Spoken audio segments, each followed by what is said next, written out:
Este viernes 14 de mayo se posesionará la nueva Asamblea Nacional y siempre en este proceso de transición evaluamos a la que termina y por otro lado analizamos los retos que tendrá la nueva Asamblea. Y para este tema nos contactamos con Marcelo Espinel, director de proyectos de la Fundación Ciudadanía y Desarrollo. Buenos días, Marcelo, y gracias por acompañarnos.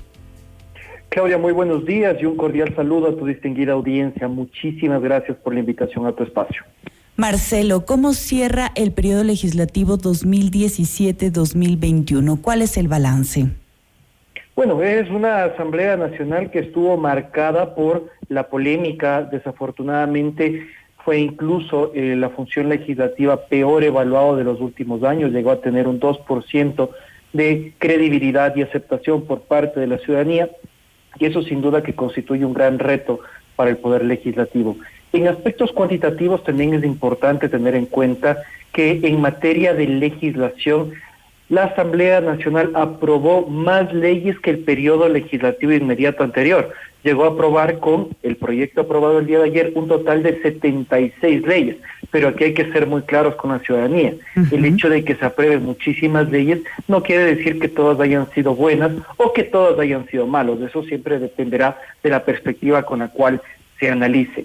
En materia de fiscalización es interesante ver cómo esta Asamblea Nacional trató un mayor número de pedidos de juicio político a diferencia del anterior. En este periodo legislativo se trataron un total de 34 solicitudes de juicios políticos, a diferencia del anterior en la cual únicamente se presentó una solicitud de juicio político. Eso a nivel institucional, Claudio. Si deseas podemos también analizar posteriormente el desempeño individual de ciertos legisladores. Ok, correcto. Respecto a esta asamblea, ¿qué es lo que nos queda pendiente? Porque por un lado podemos decir que en estadística han aprobado más leyes y como tú dices, no todas tienen que ser buenas ni tampoco todas malas. Y también sobre la fiscalización, 34 juicios políticos. Pero ¿qué nos queda pendiente? Porque ha sido una de las asambleas que los mismos analistas dicen que ha sido la de las peores que ha tenido el país. Bueno, al respecto de legislación, podríamos decir que queda pendiente la existencia de un verdadero consenso legislativo. ¿Y a qué me refiero, Claudia? A que únicamente se aprobó el 33% de la agenda legislativa propuesta. Como tú bien sabes, al inicio de cada periodo legislativo y cuando se renuevan las autoridades a la mitad del periodo, se propone una agenda, es decir, una lista de leyes que debería aprobarse en base a este consenso realizado entre las distintas agrupaciones políticas.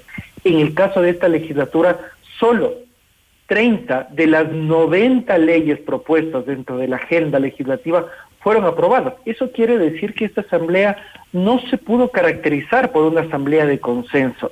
Eso también puede evidenciarse cuando al inicio del periodo legislativo y también en el transcurso de varios asambleístas se separaron de la agrupación política por la cual fueron electos y esto dio paso a las mayorías móviles. Queda sobre la mesa proyectos de ley como, por ejemplo, la reforma a la ley de transparencia, la discusión de la ley de prevención de conflictos de interés, así como también otras leyes referentes no solo a la estructura del Estado, sino también a cómo, por ejemplo, el IES puede tener un distinto rol dentro de nuestro Estado, garantizando de mejor manera la seguridad social de los ecuatorianos, así como también mayor autonomía para los gobiernos autónomos descentralizados. En fiscalización, de manera muy breve, Claudia, si es que me permites comentar, claro.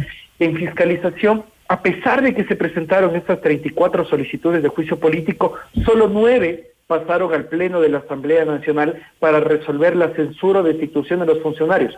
Muchas de estas solicitudes no fueron discutidas ni siquiera por las comisiones de manera debida y peor por el Pleno, como por ejemplo, se presentaron un total de 5 solicitudes de juicio político en contra del exministro de Economía, Richard Martínez, y ninguna de estas fue tratada. Muchas de ellas, que debían durar máximo 33 días, tuvieron un promedio de 200 días en ser tratados. Entonces, la Asamblea deja una deuda muy grande con el país en materia de fiscalización, a pesar de los números. Correcto. Marcelo, también esta Asamblea ha estado marcada por temas de corrupción que han sido escándalos realmente graves en la política ecuatoriana y por otro lado también vimos ayer algo que es importante resaltar. El Comité de Ética sancionó a Fabricio Villamar y todos los asambleístas también estuvieron de acuerdo para destituirlo justamente cuando faltan apenas pocos días para que acabe su mandato.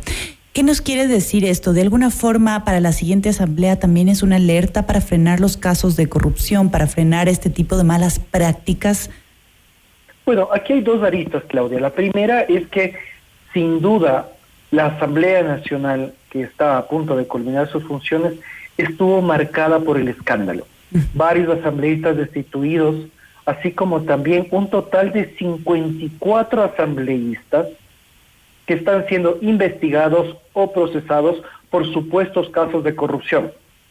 Diezmos, carnet de discapacidad, reparto de hospitales, algo que pone sobre la mesa el hecho de que nuestros representantes, en lugar de ser el ejemplo a seguir para los ecuatorianos, fueron todo lo contrario, individuos marcados por la corrupción y que deberán responder ante la justicia. Ahora bien, en el segundo aspecto, las últimas reformas de la Ley Orgánica de la Función Legislativa plantearon la creación de un comité de ética, un comité integrado por 5 legisladores que son quienes deberán investigar y realizar informes al respecto de si las actuaciones de los asambleístas están rayando en contra de la ética y la moral, así como también lo determinado dentro de la Ley Orgánica de la Función Legislativa, para que de esta manera se puedan realizar las investigaciones y sanciones correspondientes. Y esto también sucedió el día de ayer con la destitución del asambleísta Fabricio Villamar, asambleísta que estuvo pues involucrado en la obtención irregular de un carnet de discapacidad. Y me vas a permitir comentar algo, Claudia, claro, que a mí personalmente me ha generado mucha frustración, y es el hecho de que el asambleísta mencionó en sus redes sociales que a pesar de que lo han destituido, él ha presentado proyectos de ley, él ha fiscalizado, él ha trabajado. Entonces no nos podemos quedar los ecuatorianos con él, no importe que robe con tal que haga obra. Hubo una actuación poco ética del legislador y la Asamblea hace bien, aunque de manera tardía, proceder con su destitución. Correcto, y de alguna forma esto también va a servir para la siguiente asamblea.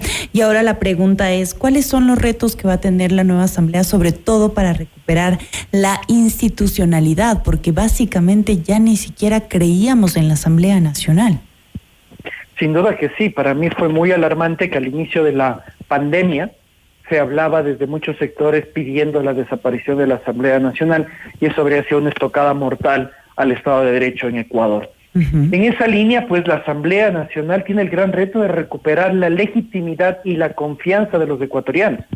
Y sin duda ese es un reto cuesta arriba, considerando que existe una integración muy diversa dentro de la Asamblea Nacional, que lo que hace es que ésta sea llamada a la búsqueda de consensos, a la búsqueda de acuerdos que tienen que darse sobre la mesa de forma transparente, no acuerdos como los que al parecer se han realizado en este periodo saliente, que fueron todo lo contrario, que pusieron en duda que el actuar de los asambleístas y de las legislaturas sea ética. En la misma línea, pues yo creo que lo que estamos viendo, el primer reto de esta asamblea será elegir a sus autoridades con un acuerdo legislativo que no solo implique quienes dirigirán la Asamblea Nacional, que no hable sobre amnistías o posibles indultos por distintos niveles de gobierno, sino que hable sobre una agenda legislativa clara, que hable sobre una necesidad urgente de fiscalizar lo realizado por el actual gobierno, así como también de una integración equilibrada de las comisiones de la Asamblea Nacional.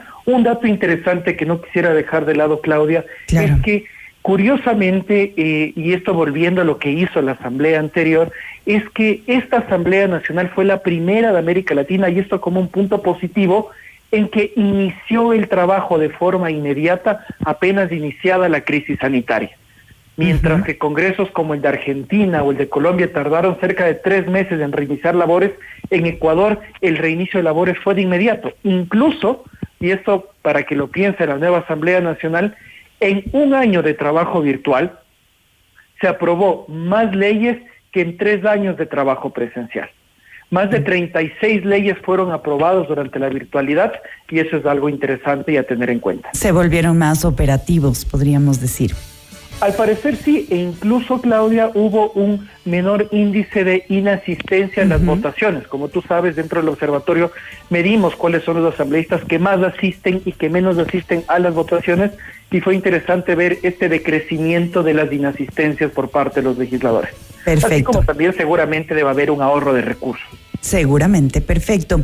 Agradecemos al abogado Marcelo Espinel, director de proyectos de la Fundación Ciudadanía y Desarrollo, por este análisis de la Asamblea Nacional saliente y también sobre los retos de la nueva Asamblea Nacional que entrará en funciones este 14 de mayo. Muchísimas gracias, Marcelo, por acompañarnos. Siempre un gusto, Claudia, las órdenes.